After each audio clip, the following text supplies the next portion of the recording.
US Open with my friend and colleague Steve Flink of tennischannel.com. Steve, what did you like today and what you didn't like today? If there was anything you didn't like? No, I thought it was an entertaining day. I saw a lot of the Nick Kyrgios match against Mikhail Yuzny which he won in 4 sets. Yeah. Had a few eruptions that you might have heard about where he got within 1 step of disqualification, but in the end of the match he held himself together. He won the first 2 sets 5 and 6, lost the third easily, and came back and won the 4th in a tiebreak. I enjoyed that match. And I also saw Venus Williams against Scanagatta. Unbelievable. That is the oldest match ever played in a slam. Amazing. 43 years old against the 34 years old. Just amazing. Yeah, and strange beginning. And strange ending, because Venus had 5 love in the final set, led her back to 5-3. She served for it twice. Yeah. Didn't close her out, and finally had to break her in the last game after Date had a couple of chances to make it 5-4. So it was an interesting ending as well as the beginning with Date beating her so easily. Yeah. So anyway, it's quite strange to see 2 old players like that on the center court and still competing pretty well. Yeah, absolutely. They both are. And Venus has played better this summer than she has in a long time. The problem is every match goes to 3 sets. Yeah. It takes its toll on her. And I think that this will be another one of those that could cost her down the road in this tournament. Yeah. And well, we didn't see many upsets. I mean, yet. No. We saw Murray get into a little bit of trouble with cramps. Yeah. Robin Haase was already taken him to 5 sets here once before a couple of years ago. Today, it nearly went 5 sets because of Murray cramping.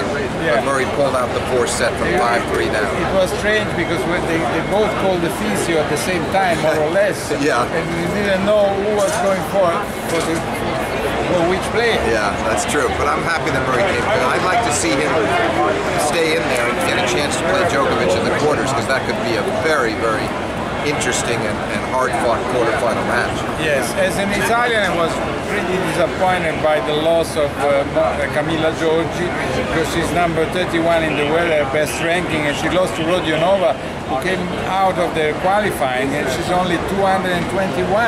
And Giorgi played decently well in recent times. And she has talent. And today, Darren Cahill, I saw it in the prediction, said she would be the surprise of the tournament. And she was, but in a negative way. She played well last week in New Haven, right? Yeah, she beat Wozniacki. Yeah, a great win over Wozniacki. I don't understand. The big question is, how could she do that to you as an Italian journalist? Yeah. Who was looking for a good win. That's not very fair. No, it's not fair at all. It's not fair at all. And today I must say that I missed almost all my predictions as usual, because the 2 Italians, Seppi and Bolelli, won versus Stakowski and Pospisil. Yes. And Bolelli against Pospisil wasn't the favorite.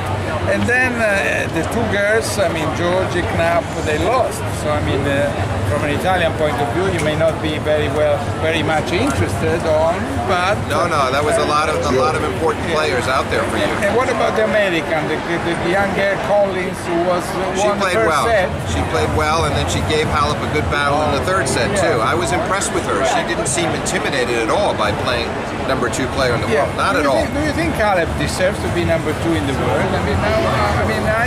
If I talk with someone and say she's number 2 in the world, they look at me with some sort of surprise. Well, I agree, and I mean, she did make the French Open final. Her record's consistent, but she doesn't seem like she's good enough to be number 2. Strangely, she was talking about what a burden it was after the match. Makes her nervous. People expect so much from her. I don't think they really do, because I think most people don't know her. Sure. Well, I thank you, Steve. Thank you, Steve Flink, and we'll see him again for the 2nd day, the 3rd day, the 4th day, the 5th day, the 6th day, and always with a different tie. Because his father is the one who presents him the ties. Thanks a lot. Ciao, Steve. Thank you, Ubaldo.